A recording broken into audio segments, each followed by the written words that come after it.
بحيث انك ترجعي لها تمام. تاني. يبقى اول حاجه بتبداي تقولي هاي what's your name. I am Miss مريم. ولو معاكي كذا طالب بتقولي اوكي what's your name. and you what's your name. hi حلا nice to meet you. وخليهم برضو يسلموا على بعض لو عرفتي. قولي لهم everyone say hi to حلا. وهكذا يعني الموضوع ما بياخدش دقيقه. اوكي let's play a game. look we want to guess the letters. يعني دايما بحاول انا اقلل كلامي. حلا tell me a letter A B C. لما تلاقي طالب سكت افتكري المعلومة دي كويس قوي قوي. لو الطالب سكت يبقى هو مش عارف يجاوب. تعملي ايه؟ تديله اختيارات. مم. مثلا H or G. هيقولك اي حرف. المهم انه بقى احنا ايه؟ بدأنا بحرف. قولي oh no not G. اوكي محمد tell me a letter. فيبتدي محمد يفكر ويقعد. المهم ايه؟ تديله 3 2 1 لو الطالب بيطول. لو ما طولش خلاص بتروحي للي بعده. بس حاولي في اللعبة دي ما تاخدش اكتر من 3 دقايق. انك تقولي لهم 3 2 1 وتروحي على الطالب اللي بعده. وهكذا. فبس بيبتدوا يحاولوا تمام. يخمنوا الكلمة. قولي له برافو you is right دي is right. لكن لو حاجة غلط قولي له no try again try again وهكذا. بس وبيبتدوا تمام. يخمنوا الكلمة كده لحد ايه ما يعرفوها. وبس. هو تمام، هو ده بيكون في اول سيشن؟ اه في اول الحصة. عشان بس ياخدوا عليكي ويتحمسوا للعبة وهكذا يعني. اه. طيب قولي يا دفا معلش، بتقولي هو اه. وتقولي اسألي. لو هنشغل من التابلت يعني، مم. هجيب اللي هي اللعبة دي، أنا هفتح جوجل في نفس الوقت ولا إيه؟ ولا اه أحمل اه. اللعبة أصلا على الجهاز؟ لا لا ما بتتحملش انت بس من على جوجل. مش على جوجل. على الزوم على الزوم نفسه. لو هتستخدمي امم. التابلت الافضل زي ما قلت لك تكوني فاتحاهم من الاول. لو مش عارفة بتقومي في علامة كده اللي هو ايه رجوع بس الميتنج مش بيتقفل. وتقومي تمام. حطاها في الشريط اللي فوق ده. هتفتح معاكي. اه. آه. تمام وبعدين هتقومي عاملة شير. عارفة بتجيبي الشير ازاي؟ اللي هي في الزوم الشريط بتاع شير. هصورهولك ثواني طيب. معلش. هصورهولك. الزوم بيبقى فيه علامة هو من فوق كده اللي هي الشريط اللي اه فوق. فيه علامة خلاص تمام شير عرفت. كده. عرفتيها؟ اه. تمام. امم. وعموما لو محتاجة أي حاجة قولي. أنا يعني ممكن أدخل معاكي أول حصة أنا أبعتلك إيه. مش هتكلم بس تبقي شايفة. ببعتلك رسائل مثلا اعملي كذا اعملي كذا لحد ما تتعودي عليه ده عادي. خلاص تمام ماشي. خلاص تمام متقلقيش يعني. أول حاجة عملنا اللعبة دي طب وزي ما قلنا بنحاول ما هم نطولش. قولي قولي. عمرهم قد إيه؟ أعمارهم بتختلف يعني في مثلا هتلاقي 6 7 9. عندهم كام سنة؟ ما بقولك اهو 5 6 7 اه. 8 9 في السن ده. اوكي. خلاص بعد ما عملتي اللعبة تمام. دي بتنزلي تحت. المفروض ان دايما بعد ما بنعمل اللعبة اللي هي بنشدهم بس الجو الحصة بنروح لفيديو. ايه هو الفيديو ده؟ الفيديو ده غالبا هحطهولك هنا تشغليه على طول. بس لو مش موجود برضو نفس القصة. تاخدي اللينك كوبي وتقومي ايه حطاه في البراوزر. بس في هنا سؤال. اقري كده.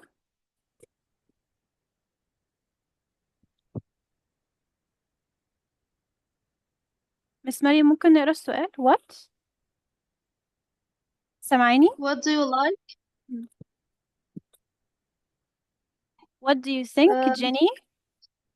what do you think Danny will be؟ بالظبط what do you think Jenny will be. فمثلا انت هتسأليهم let's watch a video and answer this question. let's watch a video and answer this question. فمثلا هتطلبي من الأشطر انه يقرا السؤال. يعني دايما تمام. اختاري أول مرة حد يجاوب الطالب الشاطر هو اللي يبدأ علشان زمايله ياخدوا منه الإجابة. تمام. آه خلاص كده share.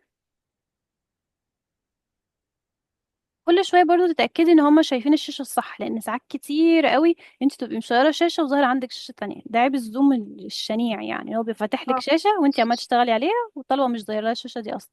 كل شويه تساليهم اه. ها انتوا شايفين الفيديو do you see the video. ممكن يبقى هما شايفين اللعبه مش شايفين الفيديو. وقاعدين مش مركزين معاك ان هما مش شايفين الشاشه اصلا. فكل شوية تسأليهم.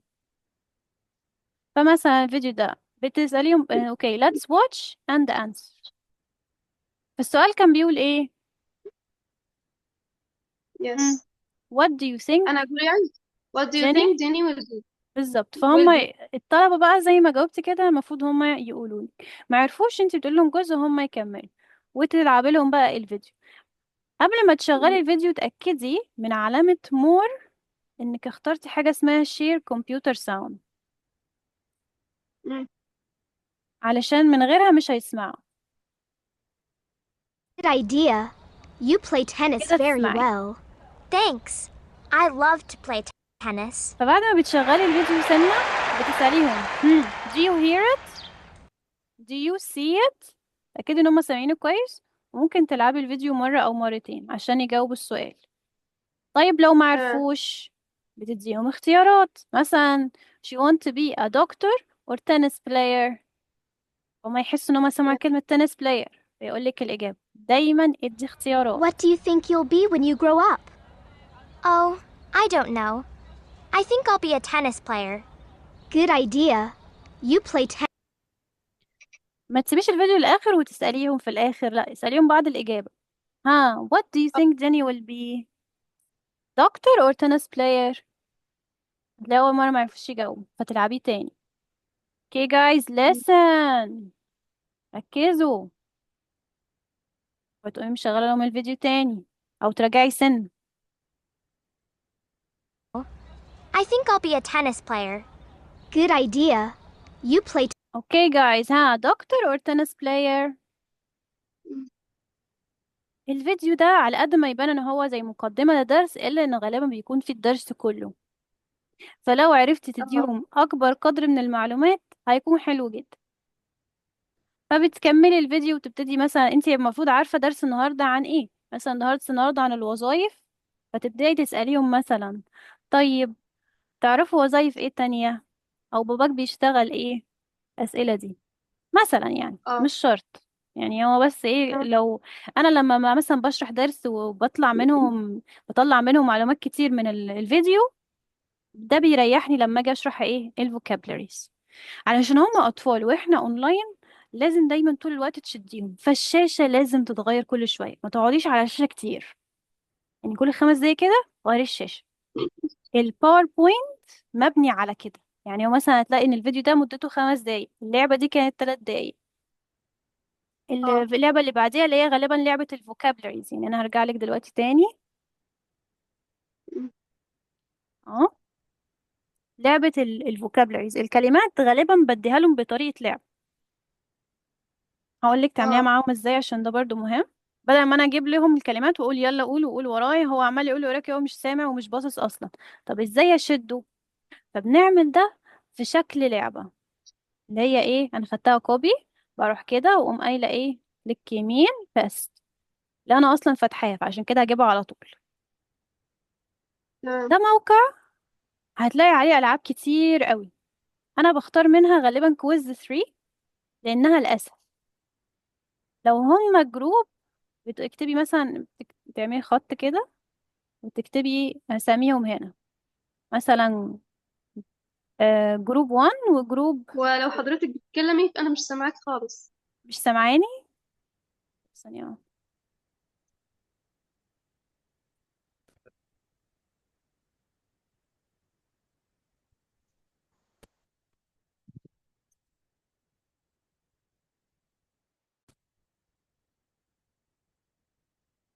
الصوت أحسن؟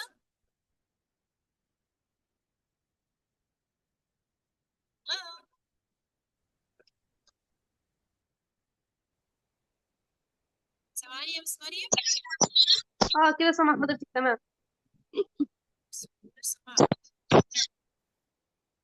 خلاص حاولي بقى دي، خليهم مثلا هتسيبيهم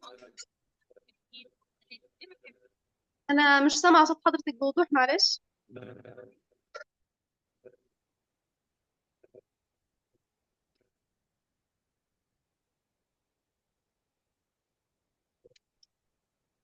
طيب كده بس.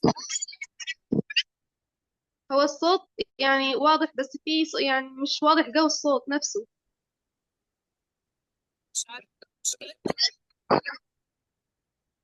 كأنه في صوت مايك أو حاجة.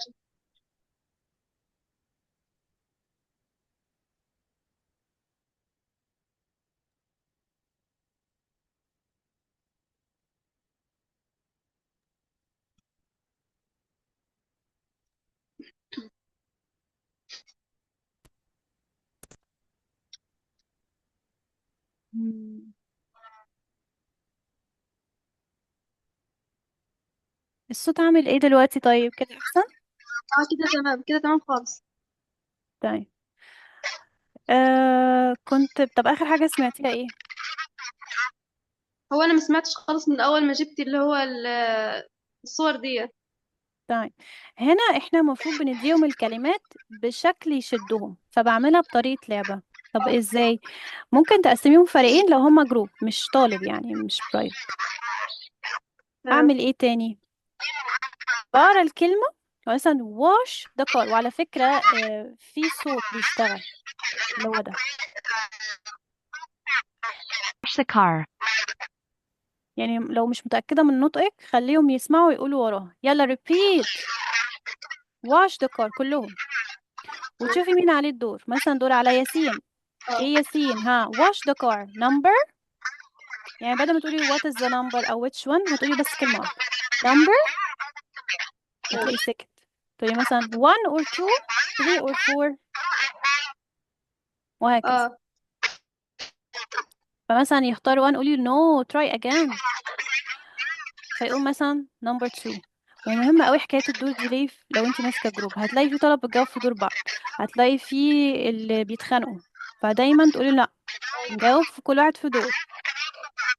ومش كل مرة تمام. تبدأي بنفس الشخص، يعني غيري ترتيبهم. النهاردة اللعبة دي بدأتي بأحمد، اللعبة الجاية تبدأي بياسين، مرة نورة. وبرضه ما تبقيش مركزة مع ولاد وسايبة البنات، أو العكس، بتنوعي كل شوية. لو في طلبة بتقعد تقولك انت دايما بتختاري فلان، هبعتلك كده زي لعبة تخليها هي اللي تختار، هي تختار مين اللي يجاوب. تمام. بس يعني لما يحصل ده، يعني خلينا في الدرس دلوقتي. فمثلا واش ذا كار، فبيبتدوا ايه يجاوبوا. اهم حاجة ان هم يكرروا Do الكلمة، homework. يكرروا الكلمة، وكل واحد ايه يختار. دايما خليهم يفتحوا الكاميرا. ده هيزهقوكي في الموضوع ده في البداية، بس بعدين هيتعودوا. اللي يقفل الكاميرا يقول له يفتحها. ومحدش ياخد الحصة وهو نايم على السرير، لازم يبقى قاعد على مكتب، او على الأقل على كرسي، اه. ومعاه ورقة وقلم. تمام. يعني لو لقيتي في حد ما بيعملش كده، بتكتبي على جروب فلان مش عامل كده، او فلان نايم على السرير. نعمل منشن لمامته او منشن ليا او مس غزل، وترني على الجروب انه لازم يلتزم، لان هم لو مش مركزين ومامته دخلت عليه لقيته نايم ومش مركز، هتيجي تكلمنا احنا، ومحدش يقفل الكاميرا. اه. آه do homework، نفس القصة، وتبتدي عاملاها ايه لحد ما اللعبة تخلص. خليكي برضو دايما ايه سريعة، يعني الحاجة ما تقعدش 5 دقايق، كل حاجة في دول تاخد 5 دقايق.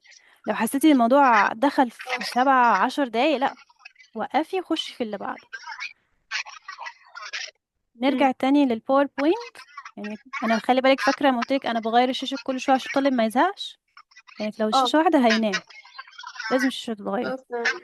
براجع معاهم اللي هو ايه، كل واحد يقراها مره. لو عددهم كبير خلاص بيقولوا وراكي انتي مره واحده. لكن لو مثلا معاكي اتنين، معاكي تلاتة، خلاص كل واحد يقرا مرة. اللي هو do the laundry، set the table. اللي هو بس بنراجع على ان في كلمة ايه عارفين. لو مش فاهمين معنى الكلمة من الصورة، خلاص قولي لهم معناها بالعربي. ساعات بيبقى كده الكلام اوكي. مش واضح. برضو شوفي الكلاس يقدر ياخد اليونت كله مرة واحدة ولا لأ. لو مش قادرين وبياخدوه مرتين على مرة، مفيش مشكلة، بس عرفيني. تمام ماشي. تمام. فهو بتلاقي في اليونت الواحد في تلاتة lessons، والرابعة بتكون ريفيو، فهتلاقي حاطين لهم الكلمات ورا بعض.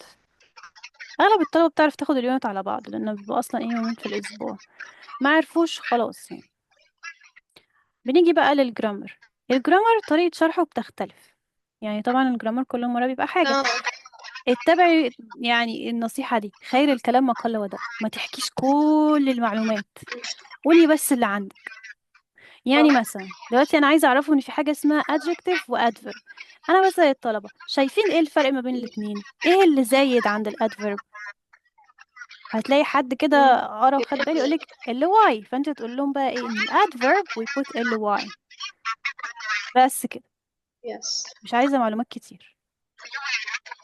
كتر المعلومات اللي بتحسس يفيدهم يعني. الطالب كتر المعلومات بتحسس الطالب ان هو ايه، في حاجات كتير مش فاهمها، يبقى الميس دي مش عارفه تشرح.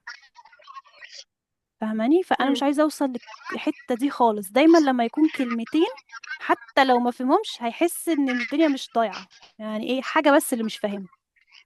بس يعني طبعا ايه بيبقى في بعد كده تمام. تمارين وفي حاجات بنحلها. اثناء الحصه الطالب بيخرج منها ايه فاهم. برضو الواجب بيبين لنا الطالب ده حل ولا معرفش يحل. فلو معرفش يحل بنعيدها له مره كمان.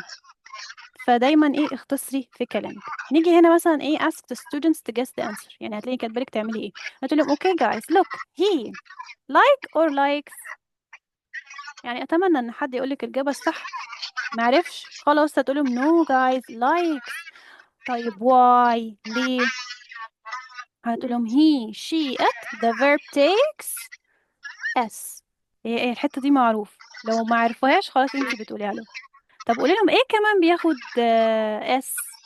هيقولك مثلا he works she works it works. والجرامر بنريبيت فيه زي الكلمات، يعني بتعيدي في الجرامر زي ما بتعيدي في الكلمات اه. الجملة مم. لحد ما يحفظوها. طب قولي لهم what about I works ولا I work.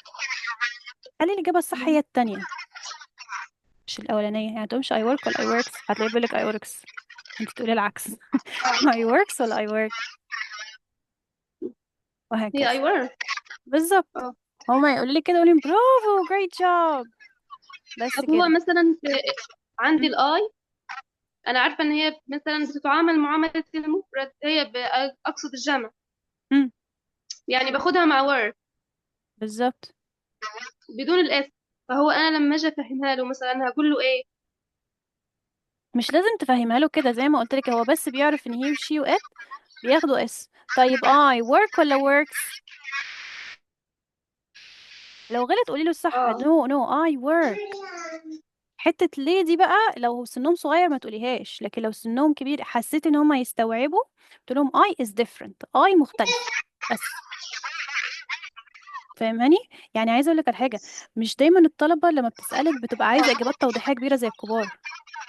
انت بس قولي له ان القاعده دي ما مختلف. انا علشان امم اه، انت بتقولي اي علشان مختلف في ناس بس. كبيرة يعني.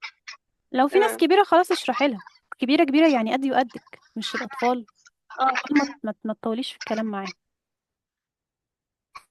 بعد كده هتلاقي بقى لعبة البمبوزة دي. بصي دي جوهرة الحصة، لو ظبطتيها الطلبة هتحبك. تمام. لو ما ظبطتيهاش هتلاقي الطلبة مش طايقاكي وعايزين المدرسة اللي كانت بتعرف تشرح اللعبة دي كويس أو بتلعب اللعبة دي كويس. ليه بقى؟ اللعبة دي اه. تنافسية قوي، وانتي عاملة زي الكهرباء بتاعتها، انتي روحها. مم. لو ما تحمستيش ليها أو زعلتي لما بيخسروا هيحس إن اللعبة ملهاش معنى ولا طعم. فمشاعرك هي اللي بتبين. اه. فانا هعمل لك زي مثال سريع مم. بنفسي كده عن اللعبه دي بتتلعب ازاي. هي بتبقى عباره عن فريقين، فبتحطي فيها مثلا لو هما جروب فريقين. لو بتلعبي مع الطالب لوحده بتكوني انتي فريق وهو الفريق التاني، وهي بيكون فيها شرح الدرس. فبتحلي معاهم اتنين تمام. تلاتة لو الدرس سهل او يعني الكلمات مكررة يعني،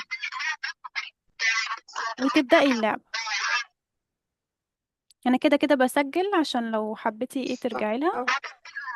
اه. بس مش عارفة ابعتها غير على تليجرام، فبعتيلي على تليجرام وابعتلك تسجيل السيشن ان شاء الله. بنيجي بعد كده هنا تمام، مش مشكلة. السيشن بتلاقي ايه. he swims every day. هما بتشد انتباههم وبالقلم كده بتشاوري انت بتكتبي فين عشان الطلبة تبقى مش عارفة انت فين. فبالقلم بتقومي ايه جايبة هنا. ثواني بس هو بيحمل. ماما بتحطي خط تحت الحتة اللي بتقري فيها. فافتكري المعلومة دي كويس، الطلبة بتبقاش عارفة انت فين فانت لازم تخططي لهم طبعا لازم تكوني فاتحة الكاميرا ان هما بيشوفوا وشك. انا اصل انا ايه مش فاهمة الكاميرا مالها مهنجة معايا. طيب. آه... يس. يس. طيب عقبال ما تفتح هي swim or swims. انا بديهم في اول مرة اختيارات. هتلاقي مثلا اه حد جاوب صح فتقولهم برافو. why؟ ليه بقى؟ علشان he she it the verb takes s. برافو شاطرين excellent. التانية نفس القصة. هقوم جايبة القلم underline كده احط خط هنا واسألهم اقول ايه. she eat or she eats. حد يجاوب منهم. خلاص عرفوا لهم. اوكي guys ready to start. جاهزين نبدأ. تمام. هندوس كده على play وافتكر الخطوات دي. play اللي لونها احمر ورا دي، بعدين اه play for free، بعدين classic. هتلاقي اللعبة فتحت معاكي وهتلاقي فيه تمام. على جنب كده تحطي اساميهم هنا كده. هنا بقى تكتبي اساميهم. شوفي مين عايز يبقى في تيم 1 وتيم 2. الاخوات ما تحطيهمش مع بعض. الصحاب برضو ما تحطيهمش مع بعض. ما تحطيش حد كذا حد شاطر في تيم والتيم التاني يبقى ضعيف. لا، شاطر هنا وشاطر هنا، ضعيف هنا وضعيف هنا، بحيث ان هما يسندوا بعض. ما يبقاش الفريق اللي كله ضعاف حاسه ان هو مكسورين وبيخسروا ومش عارفين يحلوا فهيكرهوا اللعبه. فدايما خلي حد اه شاطر مع حد ضعيف. حد شاطر هتلاقي دايما بيتدخلوا ويقولك لا انا مش عايزه ابقى هنا، انا عايزه ابقى هنا. ساعتها بقى اوريك اللعبه اللي هي ايه وهي بتختار الاسامي بنفسها مش بنفسك. او تمام. بعتها لك اخر الحصه بس بتحطي فيها الاسامي وهي بتلف وتختار مين. انا هقولك برضو على التركايه ان انت تقدري تتحكمي برضو مين اللي بيطلع. يعني هي الويل دي ازاي؟ غالبا 99% بتختار اللي هيظهر الأول حسب الترتيب اللي كتبتي بيه أساميهم. يعني مثلا لو كتبتي اه أحمد محمد مش عارف مين هتجيب لك أحمد محمد ياسين نفس الترتيب. اه بس هي الفكرة إن قدامهم أنت مش أنت اللي إيه مش أنت اللي اخترتي. مش انا اللي اختار. اه بالظبط عشان ما يقوليش إن أنت إيه بتحبي حد عن حد. اه بس كده. وفاهمين إن اللعبة دي لو أول مرة بيلعبوها معاكي إن اللعبة دي مش عادلة. it's not fair. فيها حاجات تكسبهم حاجات تخسرهم. وهو ده اللي بيخلي اللعبة حلوة. ان اه اللعبه دي مش عادله. فمثلا بتفضلي تجيبي يعني مثلا عندهم جو فيرست بليس دي احسن واحده انها بترفعهم لاعلى حاجه ب5 درجات. بس احنا طبعا احنا لسه الصفر. فهتقولي واو جو فيرست بليس. لازم الحاجات الخضراء الحلوه تقولي يس. محمسه لها قوي. أمم. بيجي بقى اللي هي الاسئله العاديه تقول لهم كيت الدور شوفي على مين واساليه ويجاوب. وتقولي لهم 3 2 1 لو هو ايه وطاء. وبعدين أمم. تظهري الإجابة. لو صح هتقولي اوكي لو غلط هتقولي اوبس. برضو مش عايزة الطلبة اللي هي عندها شخصية تقعد تقولك يا مس احسبها لهم اوبس يا مس احسبها لهم مش عارف ايه. الهدف الأساسي من اللعبة دي ان هما يتمرنوا على الإجابة وفي نفس الوقت يحبوا الحصة. فما تخليش طب حد هو يقعد يقولك معلش، هي اللعبة دي قولي. انا انا كنت باخد الكورس فكنا بنلعبها يعني، بس احنا طبعا عشان كنا بناخد ليفل اللي هو بي 1 وبي 2 امم فكان مستوى اعلى غير كده. طب هو تمام. انا ادخل الماتيريال بتاعتهم ولا ايه بالظبط؟ لا لا متدخليش حاجة. هتلاقيني حاطالك اللينك هتشتغلي بيه الحصة بتاعتها. من كل حصة هتلاقي لينكها اه موجود. خلاص تمام ماشي. بس خلاص عرفتي تلعبيها ازاي. بس كده لحد ما تيم فيهم بيكسب اه وخلاص. برضو ما تطوليش قوي في اللعبة دي لأن لسه الجزء الأهم في الحصة المحادثة لسه ما جاش. ده كل ده اه مديهم كلمات وجرامر وبطمن ان هم عارفينه. تمام. بسطي الدنيا قدر الإمكان. هتلاقي المحادثة سؤال أنا عاملة لك عليه سهم كده practice the conversation. what does Kate do well. بتخليهم يقولوا 3 مرات وراكي. وبعدين تقولي يس. تسألي مرة وهم يجاوبوا مرة يجاوبوا وتسألي. بعدين بتخبيها وتسأليهم. بعدين هم يجاوبوا. هم يطلعوا من الحصة ايه عاملين المحادثة دي. طبعا اه عشان ده ليفل عالي ليفل 6 بتمرنيهم ان هم يعملوا محادثة برزنتيشن قصدي. ايه البرزنتيشن ده؟ ان هم يقعدوا يحكوا عن نفسهم. مش لازم ده كله. أمم. ممكن 3 4 جمل. انا بس حاطه بزياده عشان لو في طلبه شاطره. اه المفروض ان هم خدوا في الكلمات فوق بس احنا عشان ما عملناش يعني. هم خدوا كلمه play the guitar. خدوا مثلا play music. يعني الكلمات اللي خدوها محطوطة هنا، فانت بتطلبي اه منهم ان هم ايه يعملوا جملتين ثلاثة على الغاب. الاول يقروها عادي، بعدين يتكلموا عن نفسهم. يعني مثلا I play the guitar very well، هو مش بيلعب جيتار، هو مثلا he swims، ممكن يقول I swim very well. بس يس. فبيختار إجابته الشخصية، وبتطلبي منه يعملها على الغايب. كل واحد يقول مم. جملة أو جملتين. الواجب برضو هتلاقيني حطهولك، كل اللي هتعمليه مثلا يا تصوريه بالتليفون وتبعتيه على الجروب، مم. وتبعتي لهم ريكورد قول لهم هنحل الأسئلة ونعمل محادثة اللي هي كانت دي.